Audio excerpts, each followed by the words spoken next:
tardes a todos. Yo voy a hablar en el legítimo portuñol, que es como nosotros nos entendemos en la América Latina, que es una América española y portugués. Quería saudar el secretario general del Partido Comunista Espanhol. Queria saudar Henrique Santiago e agradecer-lhe por este gran ato que se realiza aqui em la festa del PCF. Queria saudar Manuel Pineda, secretário de Relações Internacionais do Partido Comunista Espanhol.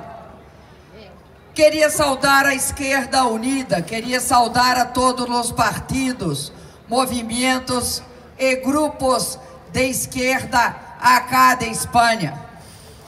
Nós outros estamos acá porque acreditamos que em conflitos como estes que estamos vivendo em América Latina e em Brasil, em conflitos caracterizados por lo que alguns chamam de guerras híbridas, outros chamam de manipulação de los princípios jurídicos e del sistema jurídico para hacer la guerra, ou seja, el lawfare. Nesses momentos, a primeira vítima é a verdade. E a verdade tiene de ser reafirmada sempre, porque ela é um instrumento de transformação. No caso de Brasil, nós estamos vivendo em um momento muito grave. Temos um governo neofascista, porque nem fascista es, uma vez que o fascismo sempre se caracterizou historicamente por alguns aspectos nacionais, e o governo de Bolsonaro é um governo submetido de forma humilhante a los Estados Unidos. Nunca um governo em Brasil tuvo esta postura. Em nenhum momento da nossa história, o que é muito grave. E o fascismo de Bolsonaro se caracteriza por uma agenda ultra pretensamente moralista, mas em fundo discriminatória contra as mulheres e las populaciones negras, contra los indígenas. El fascismo se caracteriza também por la defesa de uma visão de nossa história que pretende mudar a compreensão do passado, dizendo que em Brasil não houve ditadura militar, quando todos sabemos que houve. Além disso, porque defendem a tortura e o assassinato político, defendem uma violência cruel contra a população mais pobre de meu país, contra os negros, porque deixa impune a morte da vereadora negra Marielle Franco, e porque sabem perfeitamente que foram os grupos paramilitares ao qual são próximos que la mataram, porque defendem o uso das polícias como arma de matar cidadãos e deixam impunes também aqueles que matam crianças de 8 anos. Este fascismo ele foi a única forma que em Brasil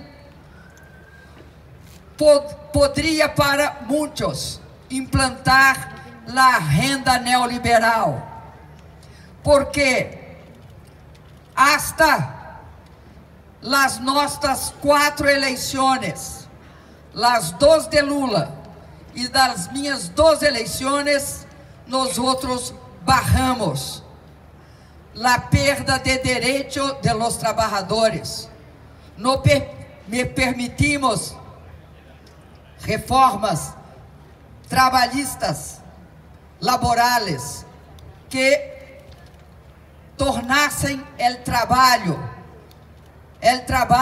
desprotegido, precário, intermitente.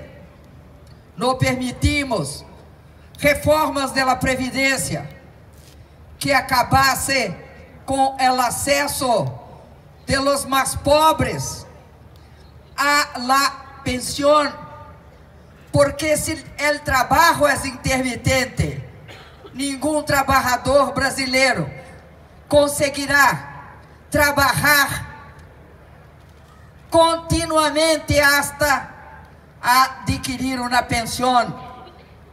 Nós outros não deixamos que se destruíssem os sindicatos brasileiros.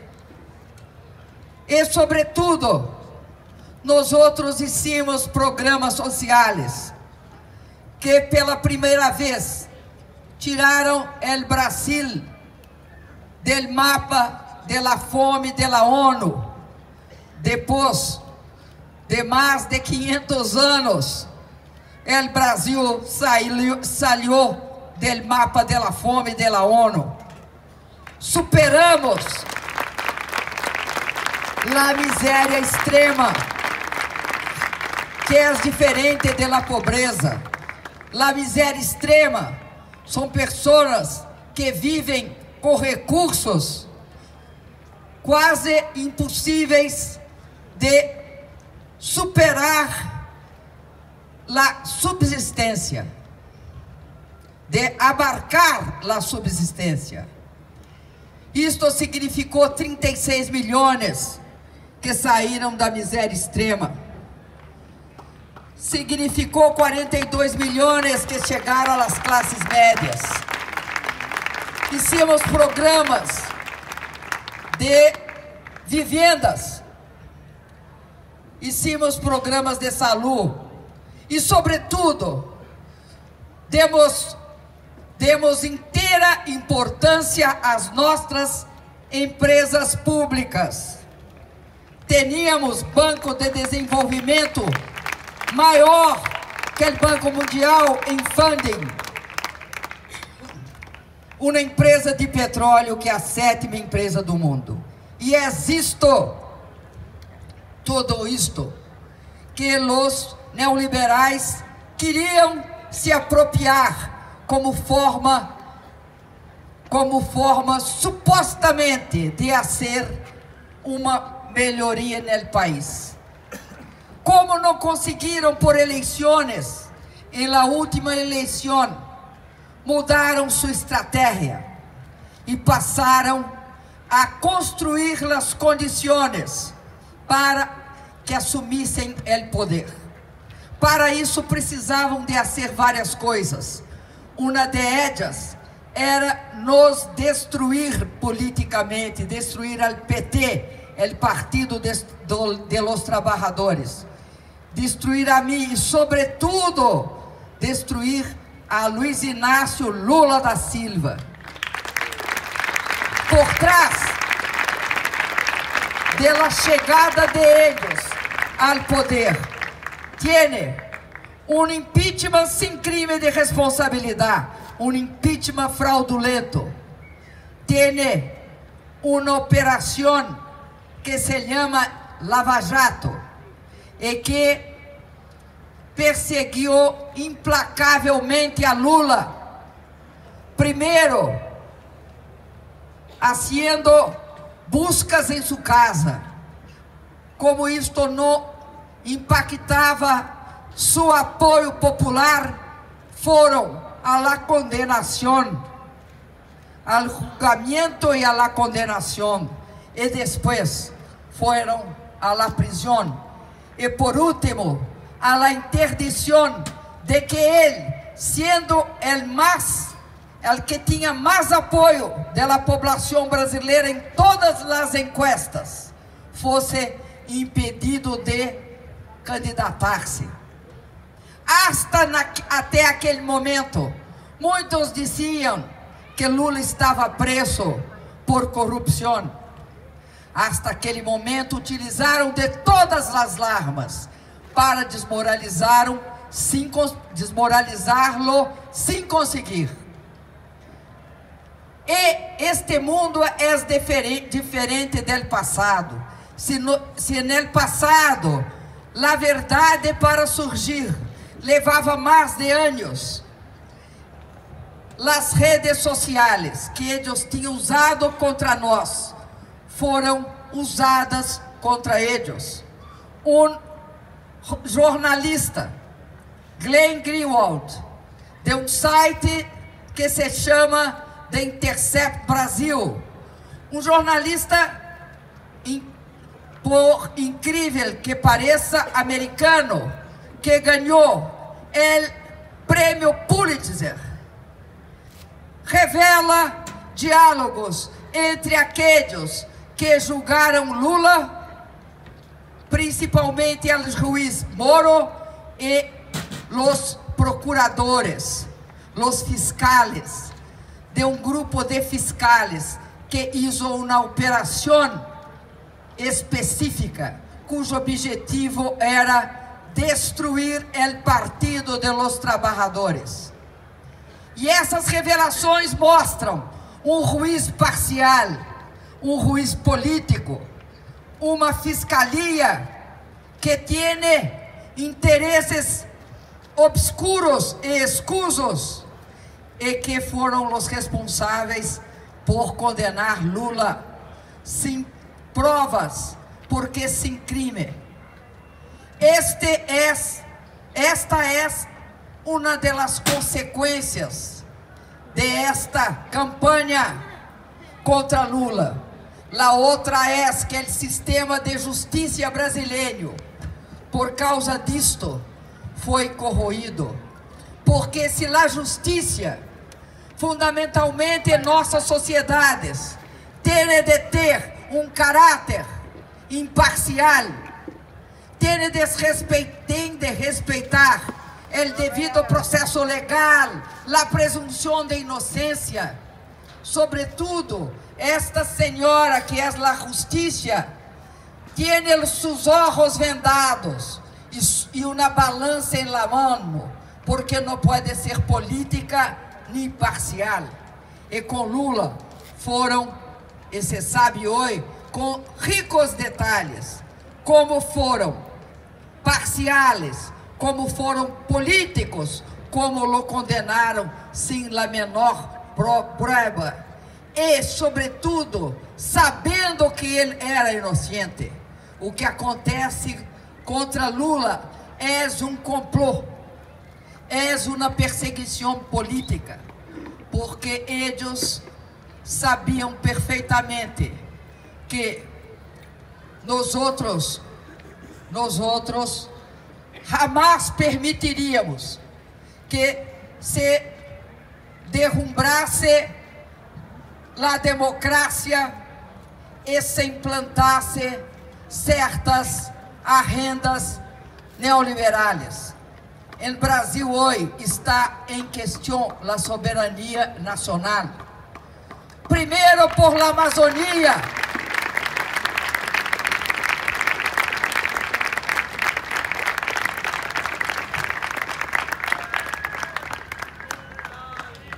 Primeiro la Amazônia.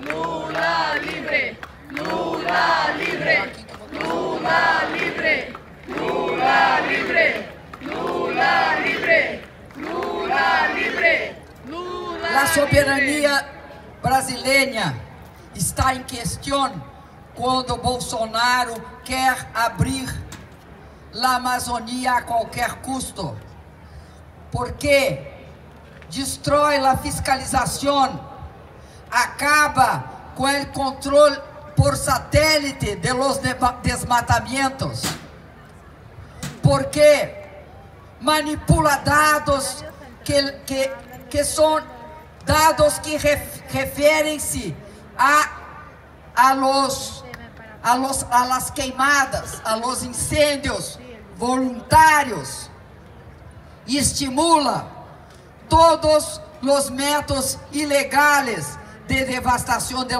Amazônia. Por que hace isso?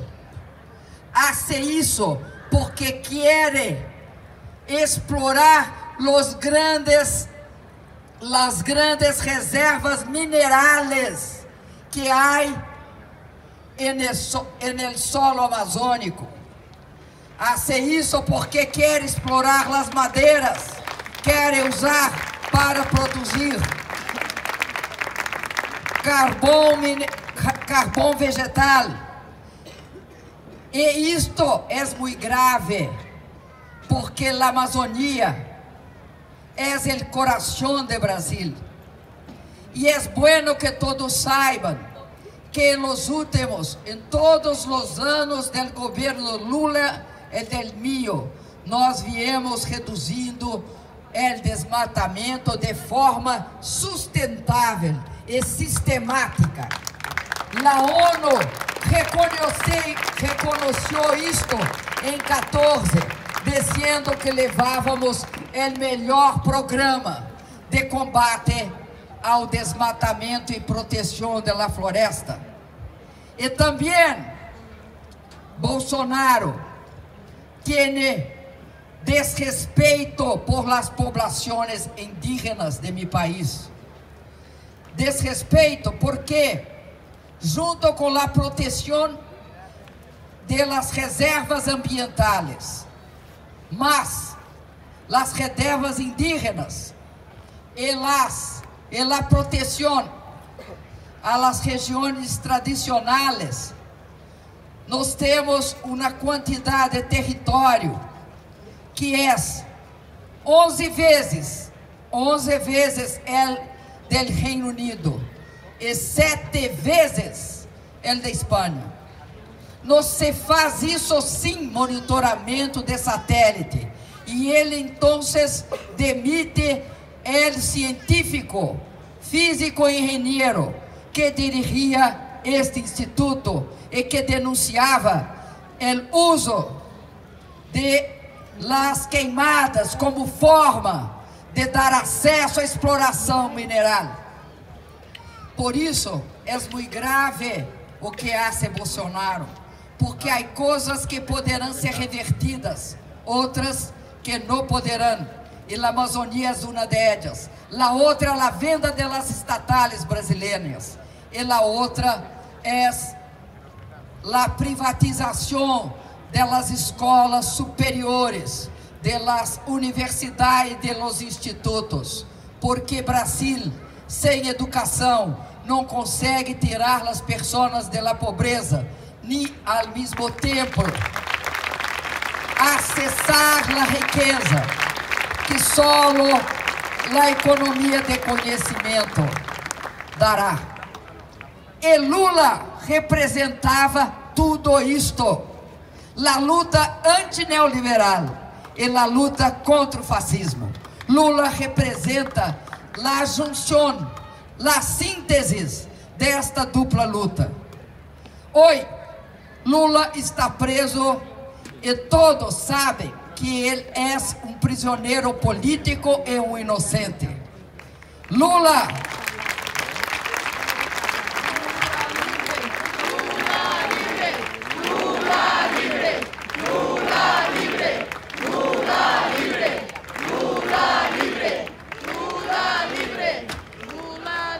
não aceita qualquer condição para sair da prisão, porque agora, quando há uma imensa consciência em Brasil,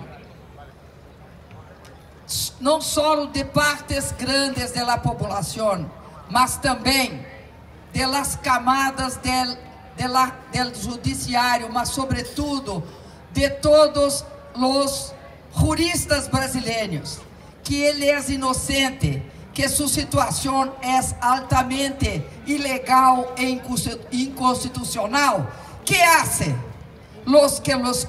aquellos que lo persiguió, que lo condenou, que hace? Que impediu que fosse candidato quando tinha 42%. Querem soltar Lula. Querem agora que Lula salga da prisão, mas com um controle em la perna, submetido a la vergonha de ter um controle em la perna, não porque é inocente.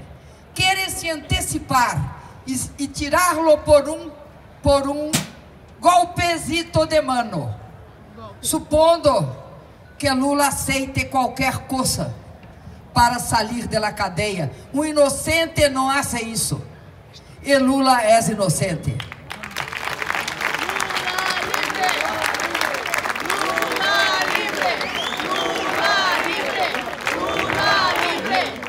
E por fim, eu quero dizer duas coisas a vocês.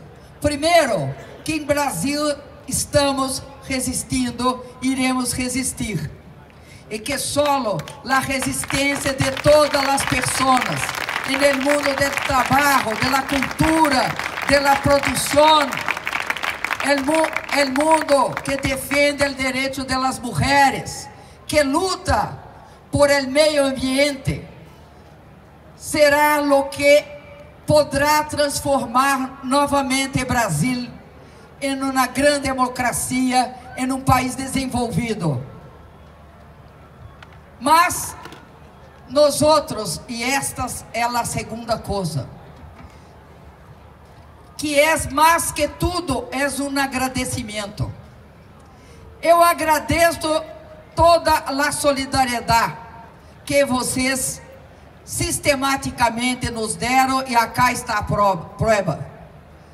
Quero dizer que nos momentos todos que nós vivemos no passado recente, e certamente em los que nós ainda viveremos, como eu disse no começo, uma das vítimas maiores, além da democracia, foi a verdade. E a verdade, em Brasil, nós conseguimos, rompendo a grande muralha de mentiras que se disputava em cada momento nosso. E isto vocês nos deram. O apoio que permitiu que aqui, da Europa, da Espanha, chegasse em Brasil, o alerta que havia um golpe quando me tiraram do governo, que havia um golpe quando prenderam Lula e o impediram de concorrer, e que havia um golpe em andamento quando não se reconhecia a justiça, quando não se reconhecia que o Brasil era um dos países mais desiguais do mundo e que tinha que fazer uma forte distribuição de renda e de riqueza. Agradeço a solidariedade e vocês nos ajudaram nesta luta que foi difícil e que será ainda, porque lutamos contra um sistema que alimenta a desigualdade de forma assustadora, que hace que uno não tenha certeza que seu futuro, principalmente expresso em seus filhos, em seus netos, será melhor no futuro do que é hoje. Porque temos um sistema que é um sistema de financiarização que concentra renda e riqueza na mão de los grandes grupos financeiros. Em Brasil, e eu creio que no mundo, nós temos um grande compromisso com a luta contra a desigualdade, pela democracia e contra a desigualdade. Agradeço a solidariedade. E em meu nome, em nome do PT e em nome de Lula, Luiz Inácio Lula da Silva, o prisioneiro político que tem mais expressão no mundo, não é ele solo, tem outros que temos de cuidar de eles também. Mas em nosso nome, queríamos agradecer a cada dos homens, a cada das mulheres aqui presentes. E finalizar dizendo: Lula livre, justiça por Marielle.